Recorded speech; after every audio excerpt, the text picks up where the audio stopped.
आपण जे पेरतो तेच उगवतं ही या जगाची रीत आहे।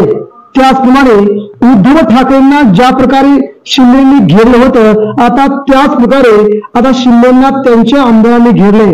म्हणजेच ठाकरेंच्या बाबतीत जे झालं तेच शिंदेंच्या बाबतीत आता घडले। शिंदेंना भाजपने कसा दाखवलाय कात्रजचा घाट। मित्रांनो नमस्कार। 2 वर्षापूर्वी उद्धव ठाकरेंच्या सोबत गद्दारी करून मुख्यमंत्री एकनाथ शिंदेंनी बहुतांश आमदार खासदारांना घेऊन आपला पक्ष बदलला आणि नव्याने पक्ष माझाच म्हणून निवडणूक आयोग सुप्रीम कोर्टासमोर गेले आणि शिवसेना त्यांच्या हाती लागली आणि उद्धव ठाकरेंकडून 50 आमदार 13 खासदार बहुतांश नगरसेवक नेते शिंदेंच्या गळा लागले। राज्याच्या राजकारणात कधी नव्हे एवढा राजकीय भूकंप झाला आणि ठाकरेंच्या मातोश्रीवरती सर्वात मोठा भूकंप घडून आणला।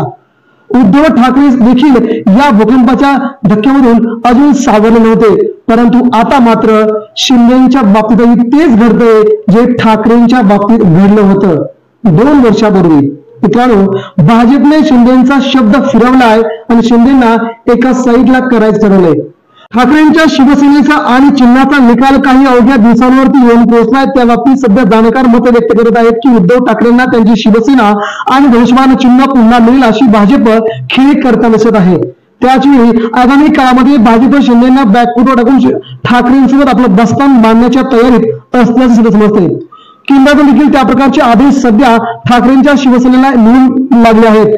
आगामी काळामध्ये शिंदेकडील जे आमदार विधानसभेला निवडून येतील त्यातील 2/3 आमदार पुन्हा उद्धव ठाकरेंच्या गळ्याला लावून, अन्यथा खासदार देखील ठाकरेंच्या गळ्याला लागलीच आहेत। अशातच शिवसेनेला शिंदे सेना फोडून ठाकरेंना मदत करणं हे आता भाजपला पर्याय वाटू लागले। त्यामुळे आगामी काळामध्ये शिंदेचे बहुतांश आमदार पुन्हा उद्धव ठाकरेंच्या गळ्याला लागून पुन्हा विधानसभेच्या अगोदर आणि त्यानंतर राज्यात मोठा राजकीय भूकंप घडण्याच्या इच्छेने सध्या भाजपा तयार लागली आहे आणि शिंदेंना आता पुढील काळात मुख्यमंत्रीपद दिलं जाणार नाही हे देखील स्पष्ट शब्दात अमित शहाने सांगितले। त्यामुळे राज्यात भाजपा आता शिंदेंना दिलेला शब्द फिरत दिसते, कारण त्यांच्यामुळे सध्या भाजपचं नुकसान होतंय। भाजपला ठाकरेच हवेत, ठाकरेंशिवाय महाराष्ट्रात पुन्हा भाजपा वर येऊ शकत नाही हे भाजपला उमजलंय। त्यामुळे आगामी काळात सध्या भाजपच शिंदेंना घरचा रस्ता करणार यात निश्चित आहे।